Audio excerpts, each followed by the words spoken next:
observer as the past, that is attention.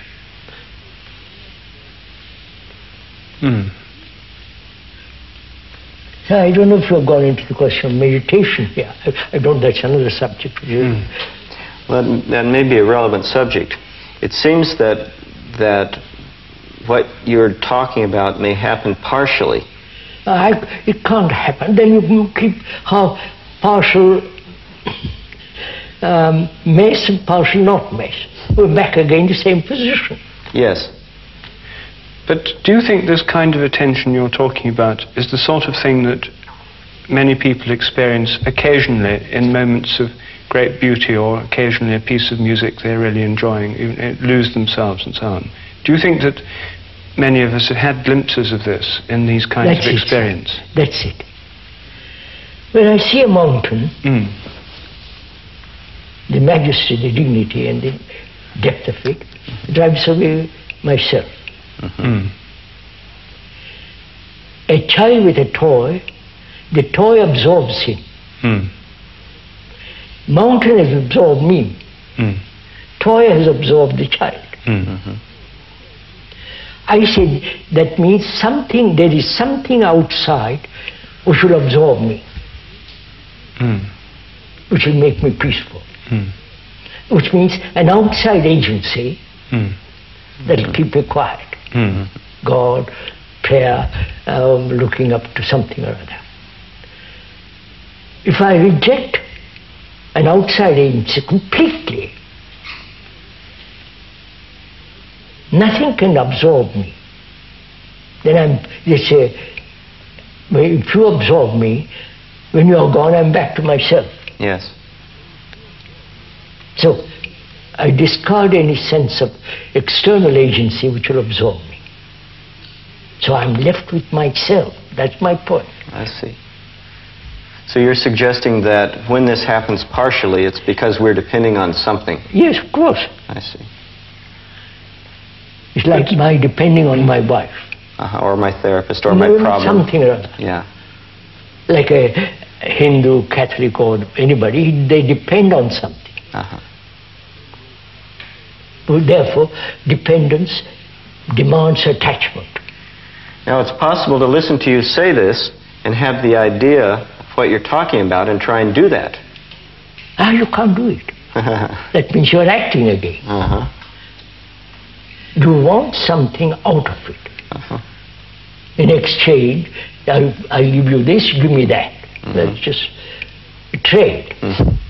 Here it's not like that. You are inquiring into something which demands a great deal of thought, great deal of intelligence and attention. That says, look, why is there this division, this mess in the world? Because our consciousness is messy, and so the world is messy.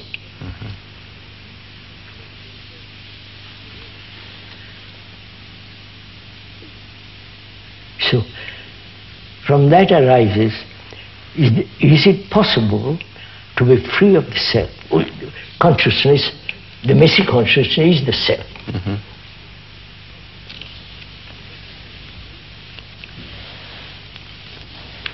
It's not possible to be free from the contents of consciousness, different experiences. As long as my eyes are open and I'm looking, I see all sorts of different things.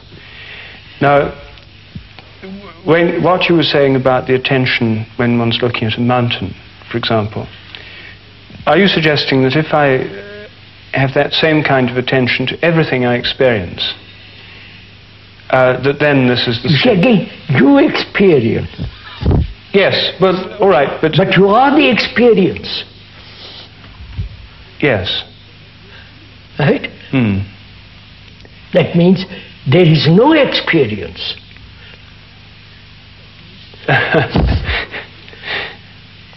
There's just attention, you mean? Experience involves remembrance. Time. And which is the past. Therefore, the experiencer is the experienced. If I seek illumination, enlightenment or whatever you might like to call it, I'm then trying to do all kinds of things to achieve that. But I don't know what illumination is. I don't know. Not because you said it, or Buddha said it, or somebody else said it. I don't know. But I'm going to find out. Which means the mind must be totally free from prejudice, from fear, all the rest of that messy business. So my concern is not illumination, but whether the content of my consciousness can be cleansed, whatever word you use. That's my concern. Not concern, that's my inquiry. And as long as I am separate from my consciousness, I can experience it, I can analyze it, I can tear it to pieces, act upon it, which means perpetual conflict between me and my consciousness.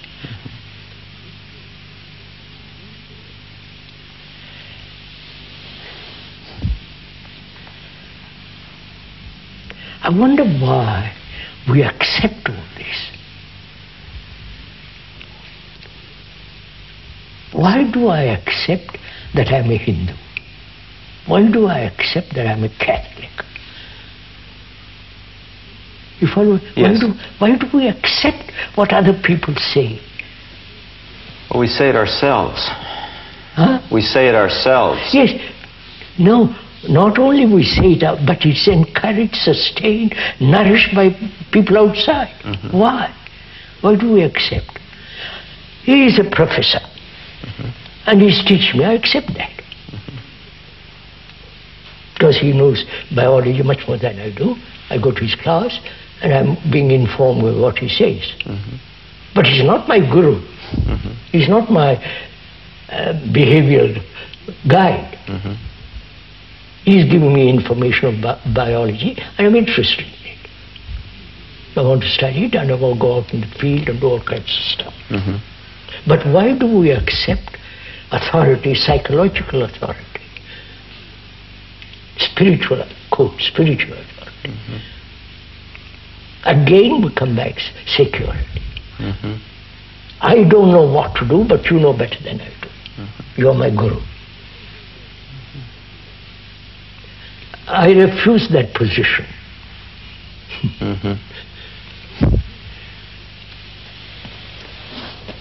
But don't we arrive at the same set of problems if we start not from authority, but from responsibility? That, say I'm a father, I have this child, we've agreed some time ago. Instructed that, of course. You have to look after this baby. Of course. Fine. But no, in order to feed the baby, you become preoccupied with security. Job, tenure, house, protecting the house against marauders and so on. Of course. Don't you get into the same lot of things about the preoccupation with security, starting not from authority but from responsibility for others, for children, for example? Of course.